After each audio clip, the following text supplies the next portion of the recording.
Un día, no un año, no una década.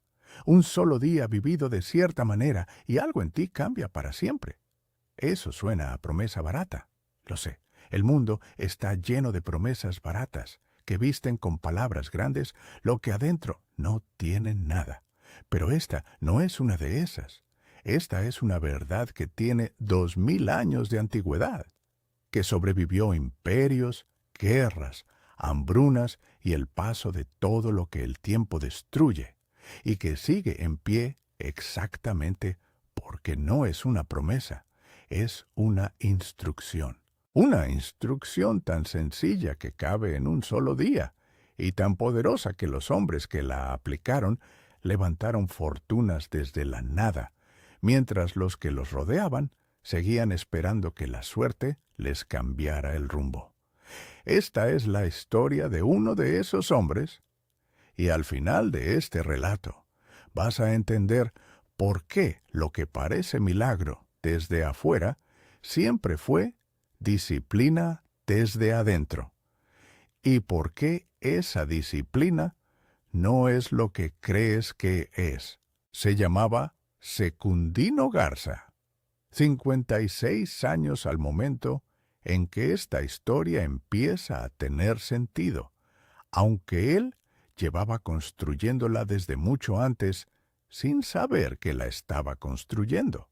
Vivía en los campos de caña al norte de Veracruz, México, en los años 50, en una época en que el trabajo de los hombres como él valía poco en dinero y mucho en esfuerzo, y en que la distancia entre el que tenía y el que no tenía parecía tan permanente como el río que cruzaba esos campos de norte a sur sin preguntar permiso a nadie. Era un hombre pequeño de estatura, pero de presencia grande, frente ancha, manos que parecían hechas de una madera diferente a la del resto del cuerpo, ojos oscuros que miraban las cosas un segundo más de lo que la mayoría las mira, como si necesitara terminar de ver algo que los demás ya daban por visto.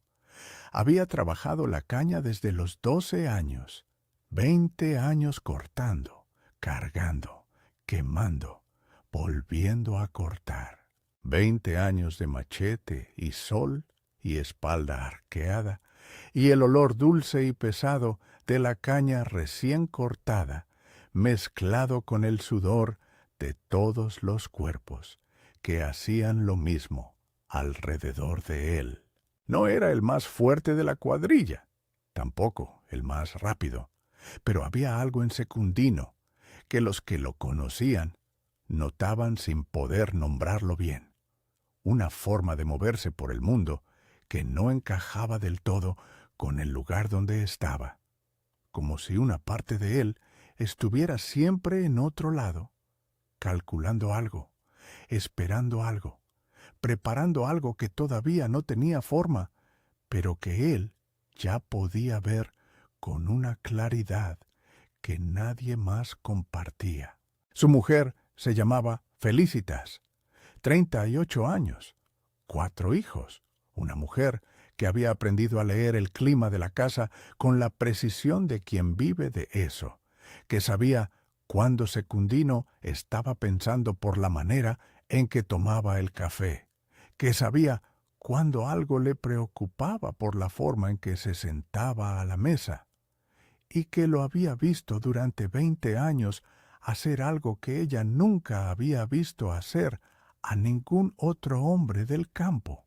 Cada mañana, antes de que saliera el sol, antes de que los niños se despertaran, antes de que el día empezara a tener exigencias, Secundino se levantaba. Se sentaba en el pequeño porche de madera que él mismo había construido en la parte trasera de la casa. Y se quedaba quieto, no dormido, no mirando la nada, quieto de otra manera, con los ojos abiertos o cerrados según el día, con las manos sobre las rodillas, respirando de una manera que a Felicitas le había tomado años dejar de encontrar extraña. 15 minutos, a veces 20, todos los días, sin excepción, con lluvia, con frío, con calor, en los días buenos y en los días en que todo estaba mal, y habría sido más que comprensible saltarse esa quietud pequeña y salir corriendo a resolver lo que se había roto. Nunca se la saltó. Felicitas le preguntó una vez, al principio, ¿qué hacía en ese porche tan temprano? Secundino pensó antes de responder, como hacía con todo. «Decido quién voy a ser hoy», dijo, «antes de que el día decida por mí».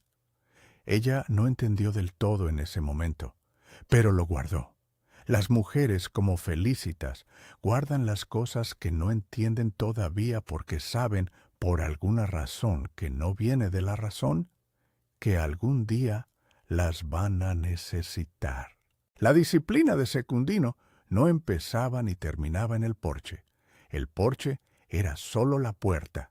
Lo que había detrás era una forma de vivir que él había construido solo, sin maestros, sin libros, sin nadie que se lo enseñara, a partir de algo que había observado durante 20 años en los campos y que le había dado una certeza que ningún argumento podía quitarle. Había observado que los hombres que se quedaban en el mismo lugar año tras año no era porque fueran menos capaces, era porque gastaban todo lo que tenían, energía, tiempo, atención, en reaccionar, en responder a lo que el día les lanzaba sin haber decidido antes hacia dónde querían ir. El capataz llegaba con una orden y reaccionaban. El vecino decía algo y reaccionaban. El dinero llegaba y se iba antes de que pudieran decidir qué hacer con él, porque la reacción era más rápida que la decisión. Vivían en modo respuesta permanente, y en modo respuesta permanente no se construye nada. Solo se sobrevive. Secundino había decidido, en algún punto de esos 20 años, que no podría señalar con exactitud, que él no iba a vivir en modo respuesta, que cada día, antes de que el día empezara, él iba a decidir 3 cosas, solo 3. ¿Cuál era la cosa más importante que tenía que avanzar ese día? ¿Qué era lo que podía controlar y qué no? ¿Y cómo iba a responder? No reaccionar a lo que viniera. Eso era todo. 15 minutos en el porche para decidir esas 3 cosas. Y después salir al día con la claridad de quien ya sabe a dónde va, aunque el camino esté lleno de barro. Los demás no lo entendían. Algunos se reían. Un hombre de la cuadrilla llamado Abundio, que tenía la costumbre de reírse de lo que no entendía para no tener que entenderlo, dijo una vez en voz alta delante de todos que Secundino se creía filósofo, porque se sentaba en el porche a mirar las estrellas antes del trabajo. Secundino lo escuchó, asintió una vez y siguió cortando caña. Eso también era la disciplina, no gastar energía donde no producía nada. Había algo más en la manera de vivir de Secundino que los que lo observaban de cerca notaban con el tiempo. Una relación con el dinero que no se parecía a la de nadie más en el campo. No era tacaño. Eso lo sabían todos porque cuando alguien necesitaba algo, Secundino era de los primeros en aparecer. Pero tenía una regla que aplicaba con la misma consistencia que la quietud del porche. Antes de gastar cualquier cosa, se preguntaba si ese gasto lo acercaba o lo alejaba de donde quería estar. No si podía permitírselo, si lo acercaba o lo alejaba. La diferencia entre esas 2 preguntas es la diferencia entre el que acumula y el que no llega nunca. ¿Puedo permitirme esto? Es una pregunta sobre el presente, sobre si el dinero existe en este momento. ¿Esto me acerca o me aleja? Es una pregunta sobre el futuro, sobre si el dinero está trabajando para ti o en tu contra. Secundino había aprendido, observando a los hombres que tenían menos de lo que merecían, que la trampa no era gastar mucho, era gastar sin dirección, era el gasto que no construye nada, el que satisface el momento, pero no avanza ningún propósito. Y había aprendido, observando a los pocos que construían algo, que la diferencia no era cuánto ganaban, era cuánto de lo que ganaban iba hacia adelante, en lugar de irse en reacciones. Ahorró durante 7 años en una lata de café enterrada bajo el piso de tierra de la cocina. No una cantidad fija, lo que podía cada semana, que a veces era mucho, y a veces era casi nada, pero que nunca fue cero, porque había otra regla de Secundino que Felicitas conocía de memoria. Algo siempre se guarda. No importa cuánto llegue, algo siempre queda. El primer año le preguntó para qué ahorraban si no tenían un destino claro para ese dinero. Secundino respondió con algo que ella repitió el resto de su vida. El dinero guardado no es dinero esperando ser gastado, es libertad acumulada. Cada moneda que guardas es un día más en que nadie te puede obligar a nada. Antes de que te cuente lo que pasó con esos 7 años de lata de café enterrada, necesito pausar un momento. Si llevas tiempo aquí y estas historias te están dando algo que te llevas contigo, sabes que cada relato tiene detrás horas de trabajo real. Si todavía no estás suscrito, este es el momento. Dale al botón ahora mismo, porque lo que viene es el corazón de todo lo que Secundino construyó, y es la parte que más gente necesita escuchar. Y si ya eres parte de esta familia, quiero que me dejes en los comentarios algo que me importa saber. ¿Cuál es el hábito más pequeño que tienes ahora mismo que crees que con el tiempo va a cambiar algo grande? Eso quiero leer. Ahora volvamos, porque la lata de café estaba a punto de volverse algo que nadie esperaba. Al 7º año, Secundino tenía en esa lata lo suficiente para comprar media hectárea de tierra al borde del campo donde trabajaba. No tierra buena. Tierra que el dueño del rancho consideraba marginal, demasiado cercana al río, sujeta a inundaciones en temporada de lluvias, poco atractiva para quien miraba solo el presente. Secundino la miraba diferente. La miraba con los mismos ojos que usaba en el porche cada mañana, los que veían más allá del momento actual hacia lo que podría ser con trabajo y con tiempo. Compró la media hectárea, sin decírselo a nadie, excepto a Felicitas. Abundio se enteró por otros y apareció en su casa un domingo con una mezcla de burla y curiosidad genuina. «Compraste tierra que se inunda», dijo. «¿Para qué?» «Para lo que viene después de que se inunda», dijo Secundino. Abundio no entendió. Se fue moviendo la cabeza. Lo que venía después de que la tierra se inundaba era un depósito natural de sedimento que la hacía extraordinariamente fértil para ciertos cultivos. Secundino lo sabía porque llevaba 20 años observando ese campo y viendo cómo cambiaba después de cada temporada de lluvias. Había guardado esa observación durante años sin un destino claro para ella, como guardaba el dinero, como guardaba todo lo que algún día podría ser útil, hasta que llegó el momento de usarla. Plantó calabaza.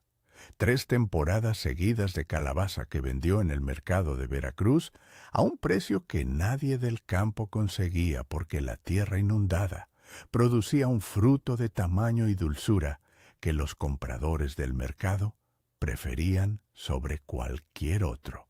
Con lo de la calabaza, compró la segunda media hectárea. Con la segunda media hectárea, 2 temporadas más tarde, compró la hectárea completa del otro lado del río. Y con esa hectárea completa, 5 años después, negoció el arrendamiento de 3 más pertenecientes a un hacendado de la ciudad que vivía en México y que prefería recibir una renta fija a administrar tierra que no veía desde hacía años. A los 15 años del primer día que enterró la lata de café bajo el piso de tierra, Secundino Garza tenía 5 hectáreas productivas, una casa de material con techo de teja y 4 hijos en la escuela con los zapatos sin remendar. No era una fortuna por los estándares de quien nació con tierra. Era una fortuna completa por los estándares de quien nació sin nada. El día que pagó la última deuda del arrendamiento y las tierras quedaron libres de cualquier obligación, Secundino se levantó antes del amanecer, como todos los días. Se sentó en el porche, que ya no era de madera vieja, sino de cemento construido por sus propias manos. Se quedó quieto 15 minutos. Felicitas lo observó desde la ventana de la cocina mientras preparaba el café. Después de todos esos años, todavía lo observaba. Todavía encontraba en ese ritual matutino algo que no terminaba de poder nombrar, pero que reconocía como la cosa más importante que él hacía en todo el día. Cuando entró a tomar el café, ella le preguntó, por primera vez en mucho tiempo, qué había decidido esa mañana. Secundino tomó el café. Lo pensó. Decidí que hoy voy a enseñarle a Aurelio lo que hago en el porche, dijo. Aurelio era el hijo menor, 12 años, los mismos ojos rápidos del padre. ¿Y qué le vas a decir que haces? Que me siento a elegir quién voy a ser antes de que el día elija por mí. Felicitas asintió. Y esa vez sí entendió. Ahora quiero que entiendas algo que la historia de Secundino muestra mejor que cualquier explicación directa. Los estoicos, esos filósofos griegos y romanos que vivieron hace 2000 años y cuyos libros siguen vendiéndose porque lo que escribieron sigue siendo verdad, tenían un concepto que llamaban la dicotomía del control. Es la idea más simple y más poderosa que han producido. Dice esto: hay cosas que dependen de ti y cosas que no dependen de ti. Las que dependen de ti son tus pensamientos, tus decisiones, tus acciones, tus respuestas. Las que no dependen de ti son el clima, la economía, lo que dicen los demás, la suerte, el pasado, el futuro. Y toda la energía que gastas en lo que no depende de ti es energía que te robas a ti mismo para construir lo que sí puedes construir. Secundino no leyó a Epicteto. No sabía quién era Marco Aurelio, pero vivió exactamente esa filosofía porque la había destilado solo, de la observación pura de lo que funcionaba y lo que no, durante 20 años de machete y sol y espalda arqueada. Cada mañana en el porche era la dicotomía del control aplicada en 15 minutos. ¿Qué puedo controlar hoy? Eso, solo eso. El resto, que pase lo que tenga que pasar y yo responderé cuando llegue. Y la pregunta que se hacía antes de cada gasto, ¿esto me acerca o me aleja? Era la misma filosofía aplicada al dinero. No gastar energía, no gastar dinero, en lo que no construye nada. Lo que parece milagro desde afuera, siempre es esto desde adentro. Alguien que durante mucho tiempo, sin aplausos, sin que nadie lo vea, toma decisiones pequeñas y consistentes en la dirección correcta. Eso no es suerte, no es talento especial, no es haber nacido en el momento adecuado. Es la disciplina de quien entendió que el día tiene 2 versiones, la que el mundo escribe para ti si no intervienes, y la que tú escribes para el mundo si te levantas 15 minutos antes y decides quién vas a ser. La riqueza que construyeron los estoicos, tanto los filósofos como los hombres, como Secundino que los vivieron sin saberlos, no fue riqueza de golpe de suerte. Fue riqueza de acumulación silenciosa, de hábitos que parecen insignificantes un día y devastadoramente poderosos en 10 años, de la pregunta correcta repetida hasta que se vuelve instinto, de la quietud matutina que parece pérdida de tiempo y es en realidad el momento más productivo del día, porque es el único en que decides en lugar de reaccionar. Y hay algo más, lo más importante de todo, que Secundino entendió en el porche y que los estoicos enseñaron con sus propias vidas. La riqueza exterior es consecuencia. La riqueza interior es la causa. Y la riqueza interior no es una actitud positiva ni un estado mental de gratitud. Es la capacidad de elegir tu respuesta ante cualquier circunstancia. Es la libertad de no ser esclavo de lo que pasa afuera. Es lo que Epicteto llamó la ciudadela interior, el lugar adentro de cada persona donde nadie puede entrar sin permiso, donde las decisiones se toman desde la claridad y no desde el miedo, donde el futuro se construye en lugar de esperarse. Eso no te lo da el dinero. Al contrario, el dinero, cuando llega, es consecuencia de haber construido eso primero. Hoy te hago una pregunta que quiero que te lleves y no sueltes fácil. ¿Cuántas decisiones tomas cada día de verdad, de manera consciente y elegida, y cuántas simplemente suceden porque el día las empuja y tú reaccionas? Hay 15 minutos en tu mañana donde el día todavía no ha empezado a exigirte nada y podrías usarlos para decidir quién vas a ser en las siguientes horas. Pruébalo un día, solo un día, y observa qué cambia. No en el mundo, en ti, porque cuando algo cambia en ti de verdad, el mundo no tarda en seguirlo.